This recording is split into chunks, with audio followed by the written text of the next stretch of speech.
sometimes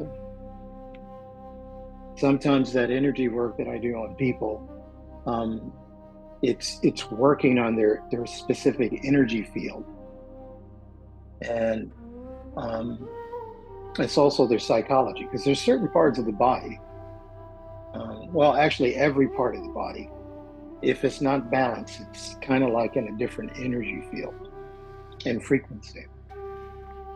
So we understand being around low vibrational people, and I was going to use an example of that. When I've done so many so far Ratha Yatras this summer and part of spring. So we've had Oberlin, Boston, Toronto, Pittsburgh, um, and of course, I visit the Kirtan Center, and sometimes I go to the Cleveland Yatra. I'm like sure like Mukunda does. So people come with different kinds of energies, and when you're in these mass crowds, even if you're in the mall, you're dealing with people's energies and their frequency. And generally, their frequency is like abated from the divine. They're kind of like saturated in what can I buy in the mall, or do I have enough car in my gas tank, or he hate me, I hate my job. It's this just the litany of things that people are kind of bombarded with. So their frequencies. So those frequencies are low or medium or high. And usually when we're in the public, like in these Ratha Yatras, like I experienced, I was experiencing, it wasn't just one, it was many that I've experienced. I've had people with pulling the rope, and everybody's somebody. But when you're trying to do a service, and this is what people fail to understand, when you're actually playing, an instrument, it's a service. It's equivalent to being on an altar. I mean, you have the divine siblings right behind you, and you're making this offering, and people are in the mode of passion, very passionate. So they're jumping in from the rope, under the rope, and they're entering the procession, and they want to be right in the center of everything, where the singer is and the musicians. So what was happening over the number of weeks that I had been doing this, the people were stepping on my heels, they were pushing me. It was I was getting beat up. And what made matters worse, that I had a gym bag. It's about a 12-inch head with a 24-inch length. And I've had this thing since 93, if not earlier. And it's real wood, and it's heavy. And you're kind of trying to carry that. And then you have people behind you that are pushing you. There's a couple of times I almost fell, on this instrument. So I had an experience that I was being overwhelmed by so much energy that I kind of resorted to low vibrational too. Some people know that in urban terms. I was ready to show some hands. And I actually was a devotee, a young devotee, was just jumping. He kept doing it a couple of times, and I had enough of this. And I was ready to, I was ready to go. He's about to get dusted, as we say. So devotees came and broke it up. But immediately I recovered because of the energy work that I do on myself. It wasn't like I was like saturated in this energy. As soon as I had an opportunity to meet with this young devotee, I was hugging him, and he's hugging me. We're doing face to face, this sort of thing. And I could understand. I understand it was passionate. So the other thing to understand too, we've been bombarded with a number of solar flares. Some of the energy that's been coming. And if people haven't noticed, people have been just kind of wacky. We've seen some wacky incidents happen last Saturday with an assassination attempt. And just today, there's been global problems with computers, with the airports and stuff. So this is all energy stuff. And there is a reason behind the energy stuff. It's almost as though these energies, I won't say that they're low vibrational, I consider them to be very divine. They're having to collapse through certain things in order for people to kind of wake up. And part of that waking up is like waking up from a nightmare. And sometimes they wake up into the nightmare. And so they do interesting things. I had another incident happen yesterday. I rode like 38 and a half miles on my bike. And while I was headed toward the bike trail, there was a car on my right flank. And there was a stoplight and it was flashing. And you know, you have to stop.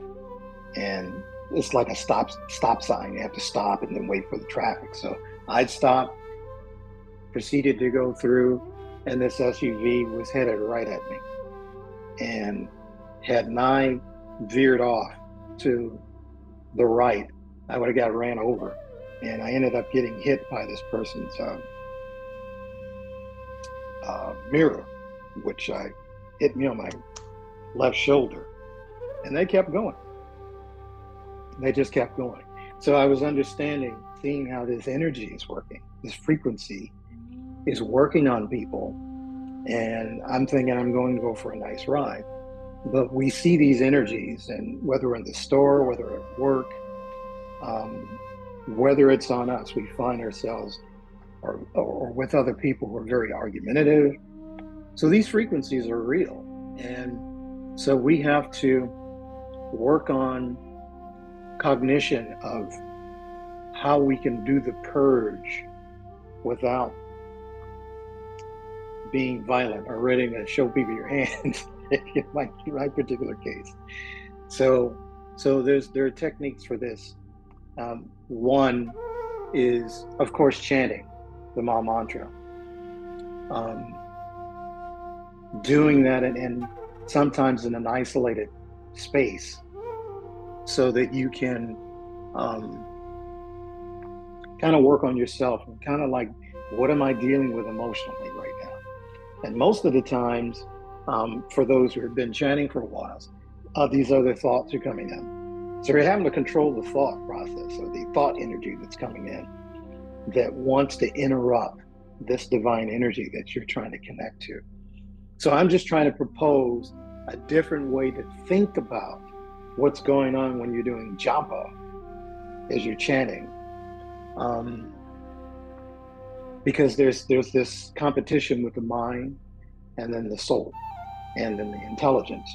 You know, what's going to rule these energies that are coming into play.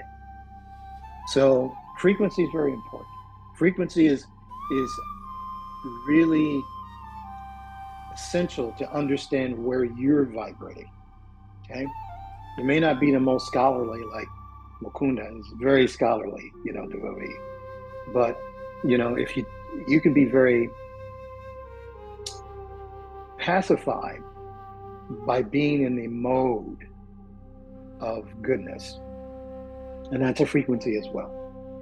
And sometimes you have to prepare yourself before you even chant, that you can kind of clear the energy space. You're in front of your altar, maybe you've done some incense, you've done some offerings, your phone's not near you, or whatever works for you. Close your windows so you don't hear the outside noise, whatever's working for you, so that you can get into a nice space of consciousness so that you may be able to chant. And then there's also the prospects of understanding that when you're chanting, sometimes there can be trauma in the body. My arm hurts, I have a headache. This happens too because of the bombardment of frequency. I've had that a lot. I can feel like things are going on and my body's feeling charged, you know. And so usually what I try to do a meditation to kind of like embrace the energies that are going to help me be stable or stable. So there's quite a few things that it's being self-aware, you know, of your body and how you're feeling, and making sure that you're comfortable, that you can just engage in this space of meditating on the Maha Mantra, which is the highest frequency that you can engage in. Or there could be other supplementary mantras that you may chant that help you get into the mood. There are healing mantras like the Dhanvantari mantra. These are good for healing. I don't just do them for, you know, something's wrong with me or even with someone else. I just do them as a practice to be connected with the supreme or the divine of healing. And so chanting is a healing thing. You know, it's a frequency adjustment, and it gets you kind of realigned into these segments. And also, when you're chanting in groups, you can actually help the group, or the group can help you get into alignment when you're actually chanting. So there's a lot to consider, and it's also like singers. One of the things they do, they attune their voice, because sometimes the voice can be very soothing, and that's a frequency as well. So there's a lot of things: water, nature, seeing animals. Like there's a lot of deer that are around here. I see those quite frequently. So those things can be reminders of the mode of goodness, as opposed to being in a concrete city with the horns and sirens blaring in the night, all those kind of things. Those things are, you know, that's an emergency sound. And then the color that's associated with it, which is red, you know, when you're dealing with sirens and ambulances, you know, it's not just the sound, it's also the color. The color also represents, you know, you're wearing, you know, bright colors, whether they're renuncia colors or darker colors, all colors, everything is registered in a field of energy and frequency. And the more you become astute to what is suitable for your consciousness, what colors to wear, what sounds to listen to, they actually become a great assistance in your ability to maintain a high frequency. So we want to, I guess I want to call it a cheat code. So you want to do everything you can possibly do to help you to, you know, maintain the semblance of high frequency. And then the next stage, after you've gone through those daily activities, is the preparing, you know, consciousness for when it's time to rest. So when you're sleeping, now you're trying to have frequencies that are going to protect your consciousness. Because while you're sleeping, there are subtle energies that are always interested in invading your space, so that you don't have the capacity to be in the right conscious space or dimensional space. Because we actually experience being in a three-dimensional space, but there are higher dimensions. So this can be suitable. So you know, that's kind of the basics of it. We can open, you know, some dialogue as to this is kind of like a healing dialogue, something that we can discuss how to apply or ask questions of me. You know, I could probably use more examples, but I don't want this to be dry. I want this to be experiential, or a better term, applied spiritual technology. Haribol.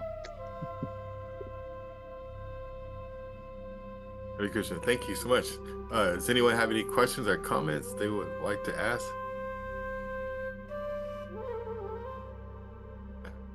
Okay, so yeah, go ahead.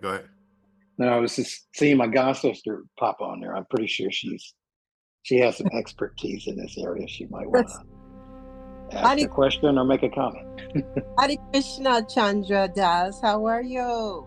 I am doing my very best, and in spite of what's going on outside, inside has been good. Well, listen, I want to really thank you for making some very nice points about these different energies. As a holistic practitioner, that's one of the things that I would always talk about is the energies and how they affect, each of us at various times and all times, really. What resonated with me was a story, or I should say a spoke moment, a realization that I had. Someone was inquiring, why do I always wear dresses? And I really hadn't thought about it, but it reminded me of the fact that a police officer wears a police uniform. And that puts you in the mind that this is their responsibility. If I'm working in the hospital, I may have on some hospital attire that lets everybody know what my role is, right? If I'm a white coat, I have on that white coat. And everybody's familiar with the different roles of healthcare professionals, right? And so even if I'm a minister, I may dress accordingly. So the sannyasis, they dress accordingly. And everyone knows by their dress that they are in the renounced order. And so similarly, I was thinking about this because, I guess it came to somebody's attention and they questioned me about it. And then when I thought about it, I said, well, my mother was old school. Okay. My mother was born in 1920. And she always wore dresses. Mm-hmm. And it was only when she got much older that I saw her wearing pants, but it was very, very rare, very rare. I'm the same way. I rarely wear pants because, one, I'm more comfortable wearing a dress. I think a dress is feminine. It's just more suitable to, I don't want to say my brand, but yeah, my brand. Mm-hmm. The career that I'm in, the things, the way that I'd like to inspire other women. Because we're living in a time now that simple, basic morality and the way females should dress appropriately. There's time and space for everything. But, of course, when you're going out in the public, there should be some prerequisite for how females need to dress appropriately. What to speak of if you're devoted, if you're Hare Krishna devoted. And I always feel like my Guru Day may come to my door at any moment. And I don't want to be embarrassed. I want to be, like in a mindset that I could receive him, I could serve him at any time.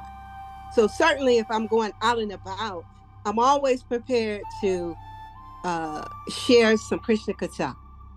And you would be shocked how many times I've had to put on my ministerial hat because I'm also a licensed ordained minister.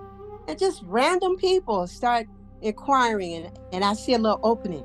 And I get all the way in there because I want them to have some taste of a higher self. And so I want to thank you for bringing those memories, of course, of my mother, my dear, sweet mother, back to my memory.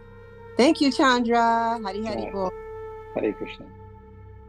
That's very interesting. You made me think of an acronym that I can assign to this. PBN, Personal Broadcasting Network. So I use that because what we wear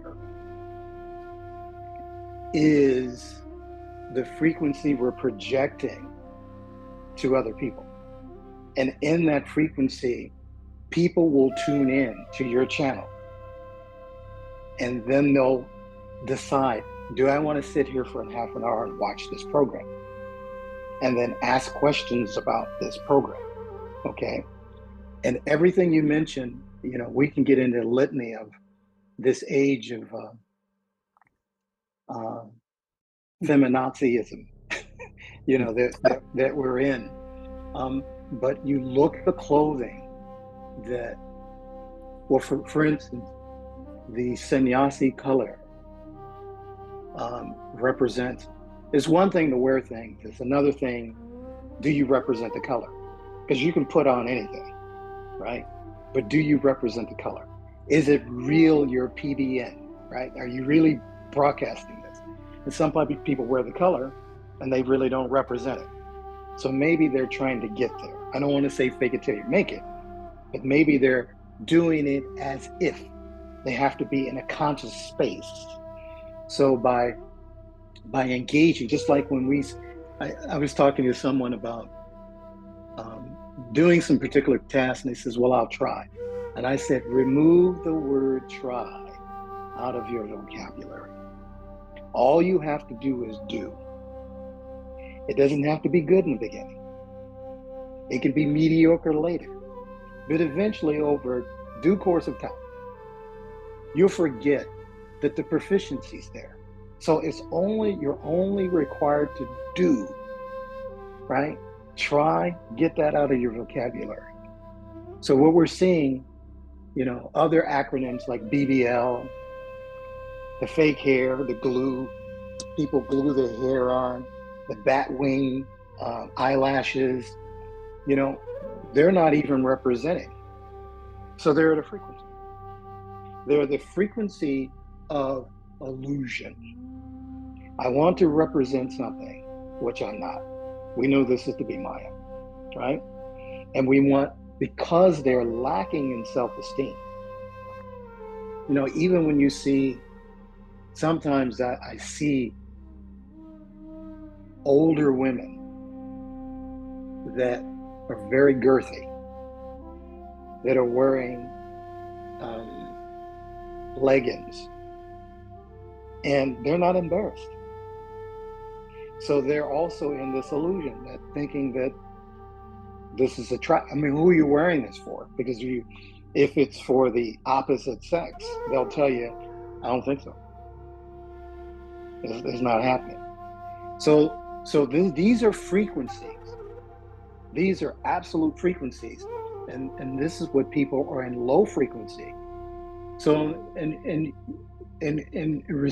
comment to your wearing dresses, seeing women in dresses, seeing women in saris, it adds a element of respect, that the person who's wearing the attire respects themselves. And actually they're commanding respect from others, okay? It means that the mind, that person is not accessible, right? There's a filter there. There has to be an appropriate maneuver, right? In order for that person to be accessible. And this happens to men too. It's happened to me. It happened to me in college. You know, I had a supervisor. I was doing arrears for child support.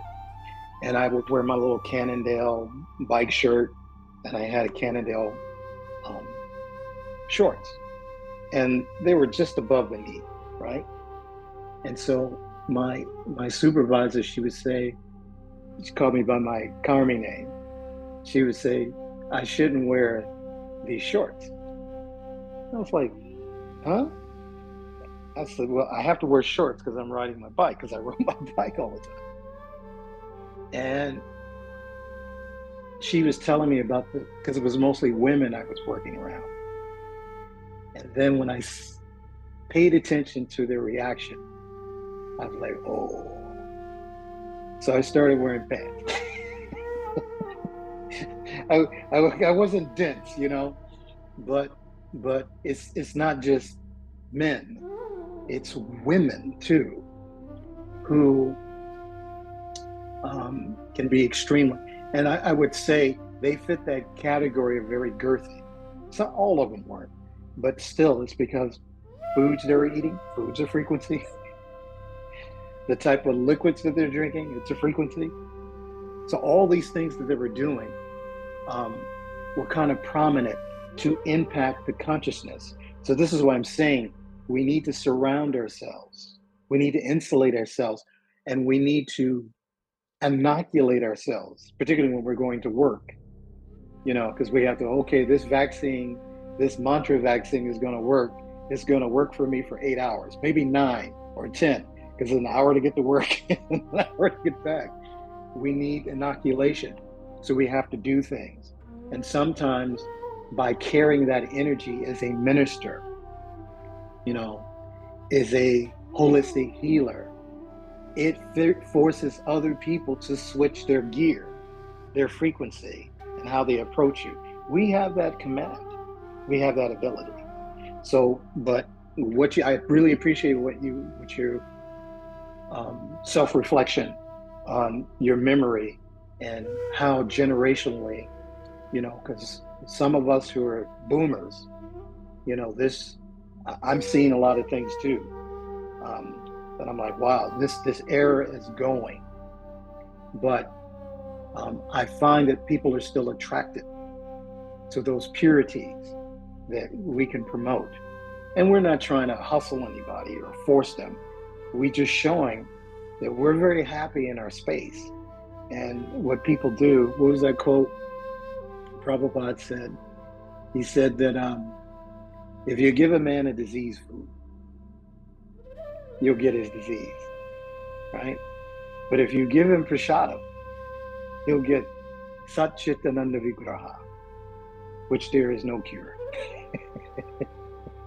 So we just have to stand on that, not because I'm not trying to preach. I'm just trying to be the best of me. And that's like a sun globe. And if that radiates in a certain way, then I can share energy with people and they can share with me.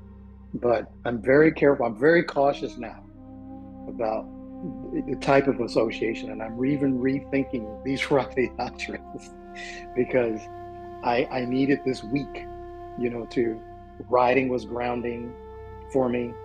And I needed this week to just kind of reground and dump a lot of that energy, because what happens is sunlight goes to it illuminates the darkness, and sometimes if you're not recharged, you get depleted too, and that's what we have to be careful with. So I know I went on a little long, but I think Mukunda Prabhu had a comment or a question or a correction or something there for me. Oh no, Prabhuji, no correction, just well, one thing, where are you staying now? I'm in Wheeling. I'm just outside of New Vrindavan. Oh, I wish I would have. I don't know how long you've been there. Of course, I came for my annual Hari Katha to I think to Nichyo's house and to Mahabodhi's house. Yeah, Mahabodhi. Okay. They told me. Yeah, this was after. I always find out stuff after. Yeah. So I have to go West Coast this year, so I won't go back this year. I'll go to Ohio, but I don't think I'll make it to New Vrindavan. But anyway, you're close to Ohio, so you should come so we can hang out together. Okay, we can definitely make plans to do that. We'll make a plan to make it happen. Okay. On next Thursday, I think I'm supposed to give some offering on the platform. I'm trying to support this as much as possible. I really appreciate Prabhuji Harinamananda's efforts here.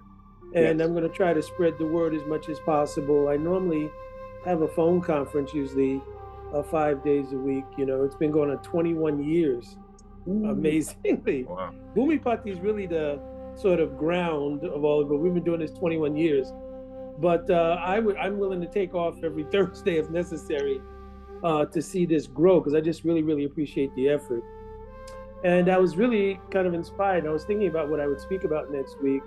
And I've kind of been doing this in Hari Katha in general as I'm traveling.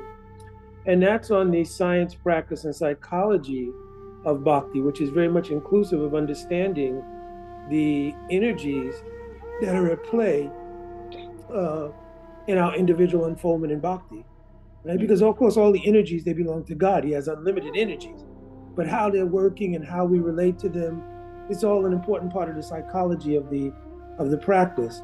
And clarity is an important thing. And in many cases, it's difficult to ascertain not only what energy is at work, but how we're related to that energy. You understand? And so it's really, what should I say? It's really both nourishing, and it is the source of so many realizations to get perspective on how those energies are working. And it also illuminates the path more clearly. Bhakti is such a deep science that without that inner perspective, it becomes difficult to really advance internally. Yes. And you can have a social relationship with bhakti. And especially when we're in the mode of goodness, so to speak, the modes are never individual, so they're always interplaying with each other. But when there's a prominence of the mode of goodness, there's a tendency to feel a sense of happiness, satisfaction, false sense of knowledge. That's all in Bhagavad Gita. Yes. So it's very important to see how to get from that place of the social relationship with bhakti into the actual depth of practice, so that genuine realizations grow. So I think your topic tonight was very on point to discuss how there are so many frequencies, and especially the material energy itself is a myriad of different things. You have individual karma, collective karma, planetary karma, right? So you have all these different things at work at the same time. And until devotees can find the sacred space, so to speak, it's difficult to be in the ocean and get an appreciation for what the ocean is. If you're standing on the shore at a vantage point, you can see clearly. When you're in the midst of the ocean, you're kind of trying to tread water, swim, or drown. One of the two. So to find that sacred space where you have perspective is also one of the keys to successful practice. Actually, Chaitanya Mahaprabhu, I quote so many verses all the time, but Mahaprabhu told to Raghunath Das Goswami, Antara Nishtakara Bhaya Lokya Vyavyahara. So the word Vyavyahara means the external world. So he said, deal with the external world in perspective and appropriately, but Antara Nishtakara. Be situated in that sacred space where your identity is related to your actual identity, right? And then I'll go over that maybe next week. What is the first spiritual epiphany of identity? And then later on, of course, there's more specification of our spiritual identity. But at least in the beginning, just to understand I'm the Das of Krishna, which is what Chaitanya told to Sanatana Goswami, is an important perspective by which to see how the energies are working. Other than that, it's like looking at the energies while you're in the ocean itself. Yeah, it is very, very difficult. Yeah. No, I think this is it's a shift and an important topic to cover, because when we're dealing with devotees, I think for a lot of points of reference, they become overwhelmed in the philosophical arena. Mm-hmm. But the things they can't see is, cray cray. Mm-hmm. They see these things, and so when you start to meld some of the concepts of how this energy is working, this vernacular or lexicon, they can understand it, and likewise, people who are not aware that they're devotees, people who don't wear tilak and all these kind of things, there's an easier way. Like, for example, this is why I love riding. I'm riding on the bike trail, and I run into this doctor. He's a cyclist. He caught up to me. I was like, oh man, this guy. I'm feeling certain kind of way he caught me. So, and then I started speaking on bridge preaching about how to looking at the different disciplines is really just one discipline. And I always emphasize the key thing. We say bhakti, but even when I did a Bhagavad Gita class in Cleveland, Krishna is talking about surrender. I had suggested that we replace that word with love. It had, because ultimately what makes you capitulate is love. You're not even thinking that, well, this person, because in the material work, they're thinking when a person surrenders, it's because they defeated me, right? I'm thinking about the three-dimensional application of the word surrender. And so we have to help people move out of 3D, move into a higher dimensional space of understanding what love is. So I replaced it with the word, surrender with love. So even when we say bhakti, there's no harm, no foul when we start talking love language. What's your love language? And so Krishna is speaking of it to Arjuna, that love language is service. Okay. And his service was his ear. So being able to have these things, we can do weeks on this very thing and then bring different. I was even thinking, because this was a download for me today. I was just thinking, okay, I hadn't thought about what I was going to talk about, and then the divine energy just gave me a download, and they were talking about energy, and I said, oh, this is related to the experiences that I've been going through for the last 6 weeks, being at festivals and things like that. So if we can take pieces of it, you take on a piece, someone else comes back to it, we can funnel this all the way back to how we can be in the right frequency to be in alignment with the divine energy, which is the divine frequency. And then we can use these, put these words through the word translator, then love becomes bhakti, and this becomes that, and so forth and so on. But it helps people to move into a space without feeling like I'm in a quantum physics class, even as a devotee, and I can't really relate, because you can relate to it simply by playing, rudiments. You're playing drum beats, and you understand that frequency. It's tapping, or like water hitting a pan, or the washer machine putting the kid to sleep, the baby to sleep. These are frequencies and rhythms that we're moving to, and it can create this passivity in the soul, which brings us back to our core position. So definitely, I'm on board. I think by us, I'm binding the lock with our lexicon of language from a bhakti standpoint. But if we open it, I think it's going to encourage more people to want to jump in and see what we're about. Because these are the things that they can relate to. I'll use another example. It seems like every time I'm at a store, I get somebody's attention because of where my frequency is. And then I may end up speaking to them for about 45 minutes, like the guy on the bike trail, like that. I even was talking about maybe doing a class, because they have a little group that on Sundays does some kind of yoga thing. And I said, well, my goal is to do a center, myself, that, we can bring these people. So there's a thirst for those kind of things.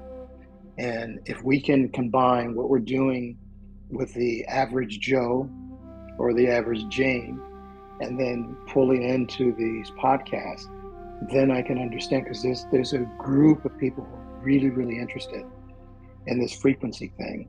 And then when we start talking about bhakti as a top most scientific way in order to process your spiritual, it's not to negate the other things. It's just that mantra for this age.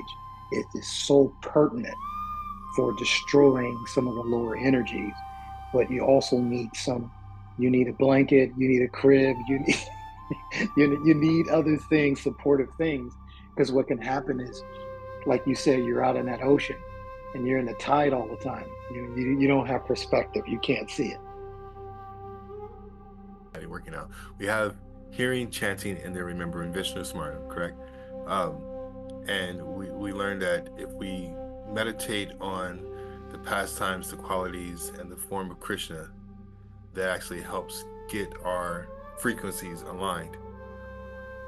What are we aligning to? That's my question. That's a really good question. What are we trying to be aligned to? That's a really good question, and I'm sure that Mukunda can do an expose on that whole thing. But this is what I would say, because I find I've heard some sannyasis I'm close to just focus on the name, right, and not the pastimes. But like I said, sometimes when you approach a theater, sometimes you have to buy a ticket, before you get into the room. And then when you get in the room, after you get in the room, you gotta take a seat. And then you gotta take a seat where you can see the screen. And then from there, you have to be able to visualize and absorb what you're seeing. So there's stages to this. And even though I tell you, just meditate on the holy name, it's very difficult to do that. But I can tell you that all the prerequisites are already there, because I can mention an episode of a TV show that you really like, and everything comes to mind. And the reason that happens is because you don't put up any filters. The mind, let me be clear, the mind is not putting up any filters. So as a result of that, you just absorb that. So the technique into the holy name is, Mukunda and I were talking about, is being able to be in perspective when you're hearing the holy name. So in other words, you're on the beach shore, you can see how vast the ocean is. And sometimes when you go to the forest, when I'm seeing trees, I'm amazed at what I'm seeing. So you're chanting, Krishna's in the tree. Krishna's in the blade of grass, right? Actually, I've experienced this. Like last week, I was experiencing the holy name in bhajans. Everywhere I wake up and hear the bhajan, right? It was a different melody. Or I hear this, I say, I gotta sing this, So it's not just chanting on beat. It's always hearing the Maha Mantra. And so when you can see the Maha Mantra and everything, okay, then that's a good reminder. Oh, Krishna he's reflected this way. Then the pastimes make sense, right? So you're doing a connection. So what you're trying to do is connect dots for yourself. And ultimately, to see yourself as a vowel particle of the Maha Mantra. Because there is no difference between you and Krishna, who's not different from the holy name, only with the respect of quantity. What we're trying to do is to resolve the issues that we have with quality. And it's just simply a banana, unpeeled. So we get to the quality of the fruit when we can peel it back and it's ripe. And maybe you start out with one mala. I heard it, I see it, I taste it. Or maybe it's 2 malas. You just start somewhere until you can go again. Now, if we're doing group chanting, for me, there's no question. We're doing kirtan or bhajans. There's no question, and I'm totally absorbed, right? Because that's the ultimate tuning, right? So you do whatever is necessary to help you to properly affiliate with the holy name. And then don't be bashful. Try new things. If this is not working, then try, because Mukunda said it, Krishna comes in all frequencies. So try to see the holy name. Try to see the holy name as like, this holy name has created everything that's in front of me that I'm seeing. Right? Because with the word, right, even Lord Brahma, Om, which is a very impersonal manifestation of the holy name. It's very impersonal. Om Tat Sat. So you have that, but it's there. Krishna's present. And the way he's being revealed is by your desire, ambition to see him either in the impersonal, localized, or the personal. And sometimes we can transition as devotees in our japa. It's impersonal, it's localized, and sometimes it's personal. For instance, seeing the devotees here, and even a picture of beautiful Krishna, it's constant reminder. Even the backdrop that you have, that lotus flower, all these things are just, this is the energy. This is a concentrated energy. And it can even, it's like, I'm dealing with the pulp, right? And then it can be even more concentrated, once your consciousness or the level that you're on. So this is why I keep mentioning 3D, three-dimensional space. It's extremely convoluted. I think you heard me say this in the last podcast. I had dubbed matrix, may, pronounced ma is mine, and then you have tricks, my tricks. So we got all these tricks that are going up. And basically we create the tricks because we're the engineer. Krishna is there. He sends us out his cells, right, to gather intel. And we bring it back to him, right? This is what we forget. We forget why we're here. We're here for that service of Krishna. We're co-creators. So when we're chanting, we're also co-creators of the whole, in the holy name and the energy of the holy name. Because Krishna wants to proliferate everything with the holy name. How does he do it? He also uses his energies. So you could move from marginal to an attached energy, right? And this is part of our free will. Being marginal is a choice. Taking karma, which is also an energy, is a choice. We're signing up. I'm going to do this because I want to experience this reaction, right? So these are all energetic frequency choices. And so if we can break it down to that level, then we can really see how we can enter this holy name. And it happens even in conversation. Even when you recognize when you're talking to people, I'm really focused on the holy name, right? Because the frequency is there. So it's just coming out differently until they can get acclimated to, I can check this Hare Krishna, Krishna Krishna, Hare Hare, Hare Rama, Rama Rama, Hare Hare. So you have that feminine divine energy, Hare, right? And then you have that Krishna, and you have that piece. So the Lord is subdividing himself, right? And then there's another subdivision that happens, and we're byproducts of that. But don't get it twisted. We're that energy, right? So this comes to understanding our identity when we're chanting. So we have to identify with Krishna in that energy. And right now, we identify as being marginal. But once we're out of this delusional energy, then we're no longer marginal. But we still retain our freedom of choice, our free will. So we can choose to move back into the divine energy, right?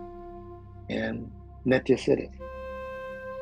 So this matrix that we're in, we can resolve it. We can rewrite the program. And part of that can be done in frequency. Very scientific. And this is why I like the musicianship.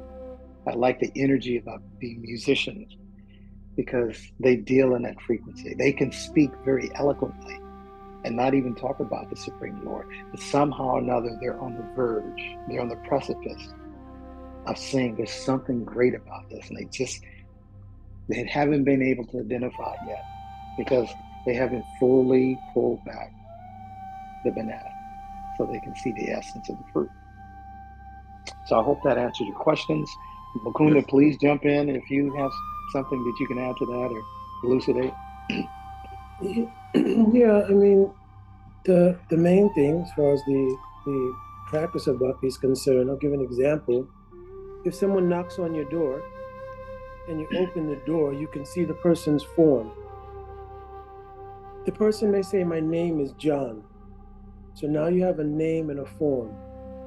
So similarly, in the chanting of the Ma mantra, there are 32 syllables. And people may pick up on those 32 syllables as a sound, and they may translate that into their lives as a tool to maybe help them to grow or this or that, etc. A person who becomes more mature in the practice will understand 16 names. So now they relate that the name Hari, it's in Sanskrit, Hari is the like vocative of the word Hara, which means Radha. So they'll understand this name, Hare, refers to Radha, which is Krishna's Shakti, his own energy. Krishna refers to Krishna directly. You understand? So they'll make a relationship between the form and the name. When they become more mature, they'll understand the nature of Radha and Krishna as a yugal. So they'll see the names in 8 pairs.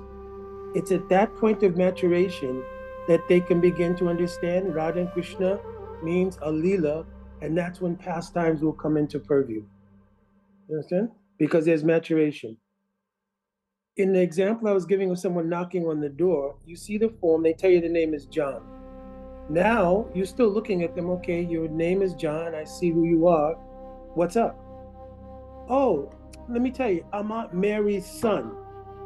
Immediately, when there's Sambandha again, then Sambandha means like relational knowledge, then, oh, you're Aunt Mary's son, how is she?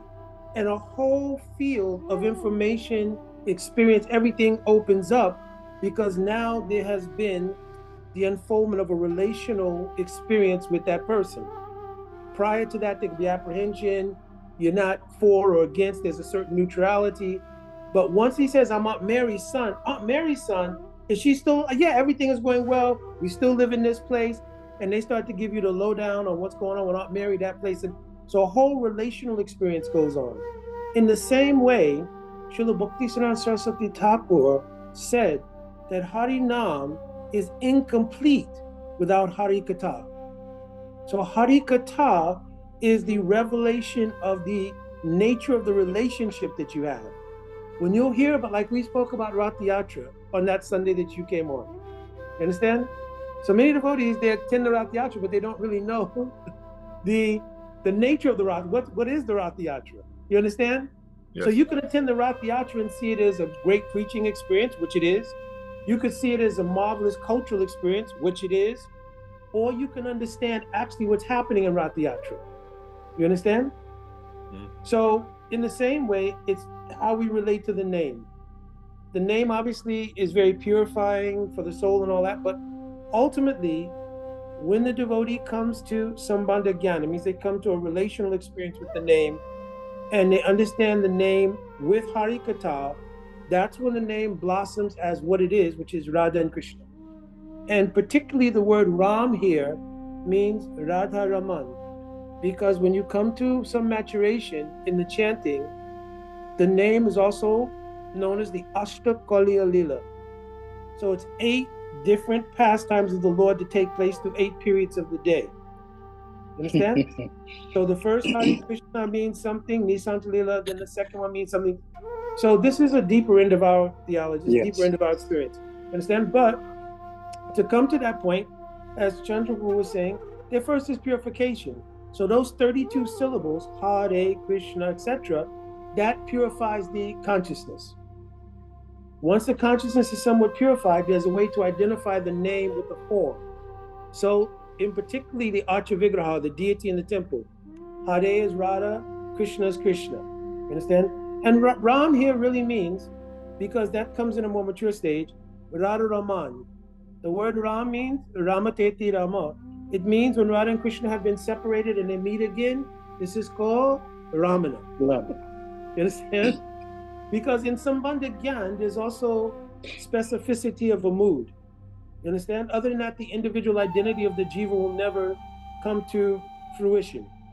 If it becomes generic, right, it will never come to fruition. In philosophical context, Ram means Ramachandra, Balaram, so many things. But in context to the devotee chanting, and if you follow our practice, like what you're singing in the Mangalarti, etc., there's a specification about it. So here, Ram means Radha Raman. It means, the first Hare Krishna means Radha and Krishna together. I'm telling the higher end of the spectrum here. Right. Radha and Krishna together. Hare Krishna. The second one, Radha and Krishna together, but their separation is pending. Krishna, Krishna, their separation, right? Hari, Hari, their separation, but meeting is pending. Hari Rama, they have met again, and now there's exalted happiness. This is called Radha Raman. And in this way, the meeting and separation is imbued in the name, but that requires maturation. So it's not from day one, or if you're speaking to a general audience, you speak about these things. I have all devotees on the phone on this thing here. But this is how it comes, and that comes into maturation, especially Sambandha Gyan. So everybody here, Bhakti Ranel, I'm not sure, but if you have second initiation or Diksha, it's at that Diksha, at the time of receiving Diksha, that Guru gives Sambandha Gyan, Visay Sambandha Gyan, specificity of relationship. Everybody's the Das of Krishna, but that's like saying everyone in our experience is a human being. But then specification takes place. I know you're a human being, but I also know you're Harinamananda. You understand? Yes. So there's specificity here. There's a relation. There's a fraternal development of relation, right? There's 10 billion John Does everywhere. So I understand they're also human, but there's no relational experience. You understand? Yes. So at the time of Diksha, relational experience is given in those mantras. So another time, this is not really the space for that, but yes, at some other time we could speak how Jiva Goswami described these things. You understand? But the thing is, it cannot just be philosophy. The practice should turn the philosophy into a realization. And then it becomes experiential. If it just remains philosophy, then it won't open a portal to an experience with it. You understand? So we spoke about the subtle, or not the subtle, we spoke about the frequencies, right? So then the next part will be the subtle, which we touch on that, and then getting Krishna in the heart. Then the next part I want to speak about, and I know we're pushing on time, but the engagement in actual service, because one thing I've noticed in the past, people, they'll say, I'm gonna fast and I'm gonna read the entire Bhagavatam all the way through, and without fail, I've seen people do that, and then they stop, they just leave. And I keep telling them before, hey, if you're gonna do this, you need to engage in some devotional service as well, not just read. Can we explain like the importance of actually engaging in service? And once we worked on our subtle body, we need to if we're really engaging and try to put Krishna in our heart, then it should translate to actually want to do some service, correct? So can we explain why that's important, and why we should not neglect doing service as opposed to just trying to be philosophical? Well, one thing is to recognize, as Mukunda, he was really putting things in their bracket. Reading is a service. Chanting is a service. So what we have to understand what's primary and what's secondary. And so just like we just had a Kadashi, right? A Kadashi was a secondary thing, but it was supportive of the primary thing. And so you have to, if you're going to go run, if you're going to jog, you need shoes. Or at least in this country, maybe if you're in sub-Saharan Africa, you can get away with that. You don't have to worry about stepping on glass. But there are things you need to prepare. Just like I was saying earlier, the consciousness has to be prepared, right?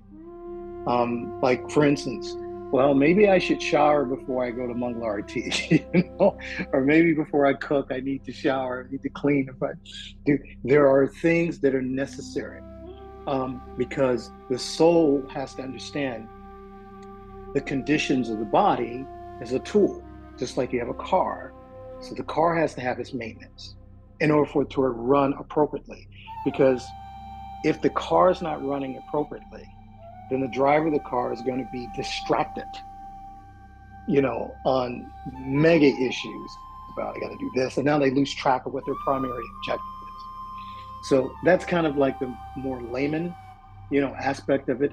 But the thing that I just want to acknowledge is what Okuna just said. That was so deep. I was like, wow. I mean, my cheeks are burning, because just understanding, breaking down relationship. I guess that should have been also included in the relationship with the holy name, and sometimes the relationship we need to have with ourselves. That's that old axiom, love thy neighbor as thyself, but people can't love their neighbor because they don't love themselves. So you also, in this interim piece, there has to be a relationship with you, the jiva. And because we're so distracted by material energy, we actually do not feed the soul. It's like those two birds in the cage, or not two birds, the bird in the golden cage, right? The owner is always cleaning the cage, but he neglects the bird. So it's important that we understand our needs. What are my frequency needs? What's going to make me supple in this science of Krishna consciousness, where I can really absorb the philosophy. And theoretical, you can know a lot of stuff, but if there's no application, jnana vijnana chittartma, if there's no realization, there's no application of it, then it's meaningless. And actually, sometimes you even keep that to yourself. You just act, rather than like, I want to be the sun, I am the sun. I don't have to pretend I'm shining. And it's not something that you have to broadcast. It's just there. So we need to get into our natural state of being who we are. And part of that is discovering who you are. There has to be a deep dive and an investigation. Who am I? What is my relationship? My duty to myself, even before my duty to other people. What is my duty? Because if you can't understand that, it's difficult, if not impossible, to really be a servant, to that divine energy. But I love what Prabhuji had just mentioned about the Hare Krishna, and then the Krishna Krishna, the separation, and then and then coming back. That's makes so much sense about getting it together, understanding that I'm also separated, and then how I can come together in union, building a relationship. And that's what we're doing on this podcast. This is what we're doing, speaking to one another. We're actually building relationships, and even the desire, coming together in Ohio and just having some fun. We may not even talk philosophy. It might be something on music. We might just, hey, like you said, how so-and-so is doing? Because I understand that you Tom Brown's son, that sort of thing. It opens up the heart and relationship where you can walk in. So we also have to understand we're also particle sons and daughters of the Supreme Lord. So when I see Mukunda, when I see you, Prabhu, I see Mataji, oh, you sons and daughters of Krishna, huh? You're that energy, right? Right? And then when we see that, we can smile and we can be in proper relationship. And then we know how to deal with each other better, because we know how to respect the energies of the Lord. And whether you think, you even got to respect the rock. Just don't kick rocks. Don't just throw them in. It's all Krishna's energy. We can't abuse anything. We can't abuse the earth planet. There's things that we have to understand. When we do that relationship with the tree. And I heard a person say this the other day. They were hugging a tree and they could hear the tree speaking to them. They were so respectful. The tree's so wise. It has so much knowledge. It's watching us come and go as humans.